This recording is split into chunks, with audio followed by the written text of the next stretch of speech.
Professor of History of Science at the University of Sussex in England. He's co-editor of Annals of Science and director of the online Newton Project. Author of Newton, a very short introduction, and the forthcoming book, Proofs of Nature, Private Worlds of Isaac Newton. His interest goes beyond Newton to include the techno-scientific roots of the ecological crisis, the role of science and technology in the rise of Western dominance, and how the digitization of the scholarly infrastructure is affecting academic work. He will raise questions about whether new digital tools meet new historical questions and practices. Thanks very much. I probably won't say as much about the content, what it means for the academic practice of history per se, but I wanted to say something about the context of where we come from, or what I think are the relevant contexts, and I will talk about some of the issues. I mean, Anita has already addressed them to some extent. The digitization of materials, the digitization of everything is taking place in a number of contexts. I mean, one of them is about the future of humanities. I've been involved in a number of discussions in the UK and Europe about the threats to humanities from about 2007. And I've been struck by the fact that in Britain, where humanities is under serious threat, most of the spokespeople for humanities come from the elite universities. And that's also the case in the United States. The vast majority of proclamations on behalf of humanities come from privileged people in Ivy League institutions. And for me and many other people, their claims simply don't carry any weight. They belong, in many cases, to institutions that are protected from the external forces of the modern world by exceptional wealth. And what they say does not apply more generally to other places. That doesn't mean that I disagree with what they're saying, but I think they're not able to see what is going on. Although I share their pain.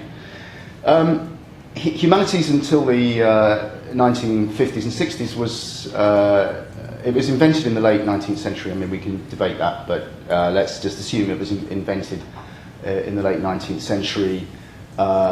It was the preserve of elites. In Britain, up until the late 1970s, only about 6% of people went to university. That's gone up now to about 44%, and we're, depending on how you define a university. In the growth of the university system in the US and the UK in the 50s and 60s, humanities was extremely important for a number of reasons that people have discussed, particularly in conjunction with the development of skills that were apparently necessary for citizens, or if you're from Britain's subjects.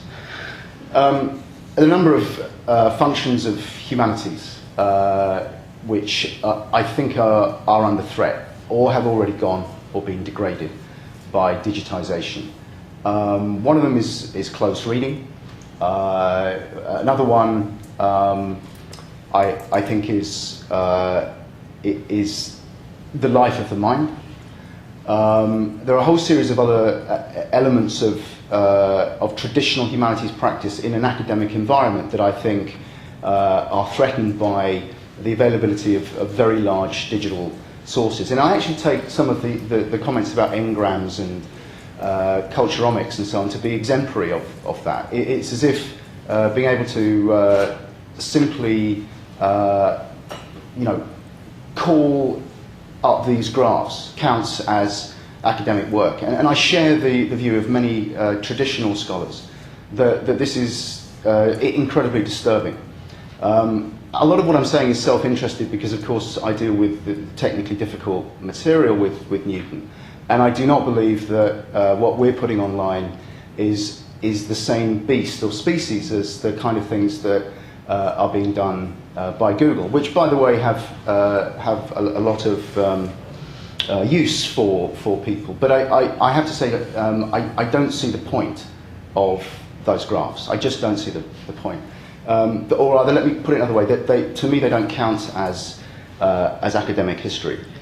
I think that people in humanities have a lot to answer for. Professionals have a lot to answer for. I think the obsession with certain kinds of outputs, like monographs and articles in certain places, has become navel-gazing, onanistic, and ultimately pointless. You know, books that now sell for hundreds of pounds, hundreds of dollars, that are read by fewer than 100 people. I mean, this madness should have stopped some time ago. And I think digitization throws into relief the absurdity of all this. There are some very good things about what are happening now, as well as some very bad things. We know why humanities are under attack, and I don't perhaps have to go into too much detail about that. But my point, and this is what I was saying in many of these meetings that we've been to, is that there is a serious class element in all this. The great expansion of universities that took place, in the 50s, 60s, and 70s, which allowed people from a number of different backgrounds to have access to the wonderful things that we do and the wonderful exemplars of the best of human activity and some of the worst of human activity. These are being threatened. And what will remain when the tide goes out are privileged institutions with people from privileged backgrounds. And that's, I think, a severe threat to democracies. I was going to say something very briefly about what digitization does. Just very, very briefly, I think it destroys materiality. I'm involved in the library refurbishment scheme at Sussex, which is a £15 million project to transform the library at Sussex University into something much more like an information hub. So books are being outsourced. I mean, this is universal. All libraries are doing this because the space inside libraries is costed by estates, and it has to be like that. That's the accounting, bureaucratic world that academics work in. But they don't just become information hubs. They're places where people have coffee. I remember in Cambridge when Heifers joined up with Costa Coffee, the great bookshop Heifers, and the Costa sign, if you've ever been there, is the same size almost as Heifers, and it's like it's as if we've got some kind of Derridean reversal. The place is actually a coffee shop, and then there's books that you can do at the same time. I mean, Patrick knows, we were talking last night about the Caltech bookshop. The Caltech bookshop is A, a front for selling Apple merchandise, and B, it's a shrine to Richard Feynman. And there are some books there, but its key function is not as a bookshop. I mean, there's a peculiar resonance to that moniker, that word bookshop. So I think that there's an issue about presence. I've had lots of debates with people at various universities about presence, meaning with this new wonderful digital world that we live in, do students actually need to come to campus? Now, this is obviously a very, very fraught, difficult thing, particularly for senior managers, but I would say, and this is where people leave the room, no. Look, I would love to be able to give lectures in real time or recorded to people simultaneously in Australia, Papua New Guinea, or they can do a Netflix and download the whole lot and look at it in their own time. What's wrong with that? I mean, the presence is to me is a fetish. The book, again, we're talking about now not needing to deal with material books at all.